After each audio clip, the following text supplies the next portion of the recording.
காயும் ஒரு நாள் கனியாகும், கனவும் ஒரு நாள் நனவாகும். காயும் கனியும் விளையாகும், கனவும் நனவும் நனவாகும். ஓகே, இது பட்டுக்கோட்டையாரோட லைன்ஸ். இன்னைக்கு நம்ம மரபு தொடர் வரிசையில எத்தனாவது சீரீஸ்ல இருக்கோம்னா 11ஆவதுல இருக்கோம்.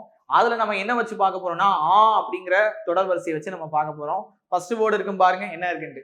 ஆக்கம் கூறுதல். ஆக்கம் கூறுதல் அப்படின்னா ஆசி கூறி வாழ்த்துறது. சரிங்களா, ஆசி கூறுதல் என்ன வாழ்த்துதல். ஆக்கம் கூறுதல் அப்படின்னா ஆசி கூறுதல் அல்லது வாழ்த்துதல், மறந்துடாதீங்க. அடுத்தது ஆசார கல்வன். ஆசாரம் நம்மளுக்கு தெரியும், ஆசார கோவை. ஆசாரம்னாலே என்ன அர்த்தம்? ஒழுக்கங்களுடைய தொகுப்பு. ஆசார கோவை, கோவைனா அடுக்குதல் அப்படின்னு நம்ம படிச்சிருக்கோம். சரி, இங்கே அதே மாதிரிதான் ஆசாரம் அப்படிங்கிறது என்னன்னா ஒழுக்கம். சரிங்களா, கல்வன்னாலே என்ன அர்த்தம்? கொஞ்சம் திருட்டு பையன் அர்த்தமா? அப்போ ஒழுக்கம் இருக்கிற மாதிரியே நடிக்கக்கூடிய கல்வன் பேரு தான் என்னன்னா ஆசார கல்வன். ஒழுக்கம் உள்ளவன் போலே நடிக்கக்கூடிய கல்வன் பேரு தான் ஆசார கல்வன். ஆசை வார்த்தை. ஆசை வார்த்தைனா என்ன? ஆசை வார்த்தை சொல்லி நம்ம ஏமாத்துறதுன்னு சொல்லுவோமா? அதாவது நம்பிக்கை உண்டாகிற மாதிரி பேசக்கூடிய சொல். ஆசை வார்த்தை சொல்லாத அப்படின்ற மாதிரி நம்பிக்கை உண்டாக சொல்லும் சொல் தான் என்னது? ஆசை வார்த்தை. ஓகே, நெக்ஸ்ட் என்னன்னு பாருங்க. அடுத்தது ஆணி கொள்ளுதல். ஆணி கொள்ளுதல் அப்படின்னா ஸ்டேபிளா நிக்கிறது, அதிலே இதுல நிக்கிறது.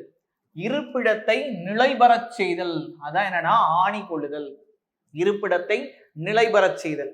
அடுத்து ஆணித்தரமா சொல்லு அப்படிமா, அதாவது ஸ்ட்ராங்கா போல்டா சொல்லு. முதற்சரம்னா முதன்மையானது, ஸ்ட்ராங்கா போல்டா இது பண்றது.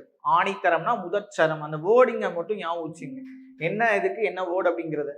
அடுத்து ஆர்ப்பாட்டம். ஒரே ஆர்ப்பாட்டமா இருக்கு அப்படின்னு சொல்லுவோமா? ஆறாவாரம். சரிங்களா, சத்தமா ஆர்ப்பாட்டமா இருக்குண்டு. அடுத்து ஆளா பறக்கிறது. ஆளா பறக்கனா அங்கங்க திண்டாடுறது. ஆளா பறத்தல்ங்கிறது திண்டாடுதல். ஓகே, நெக்ஸ்ட் ஆவி சேர்க்கிறல் அப்படின்னா என்ன அர்த்தம்னா கட்டி அணைத்தல். சரிங்களா, ஆவி சேர்த்தல்னா ஒருத்தரோட கட்டி அணைக்கிறது. கஷ்டத்துல இருக்கக்கூடியவங்களை கட்டி அணைக்கக்கூடியது என்னன்னா ஆவி சேர்த்தல். ஓகேங்க, இது போல நம்ம மரபு தொடர் வரிசையில அடுத்தடுத்த சீரீஸ்ல நிறைய வேர்ட்ஸ் பார்ப்போம். நன்றி, வணக்கம்.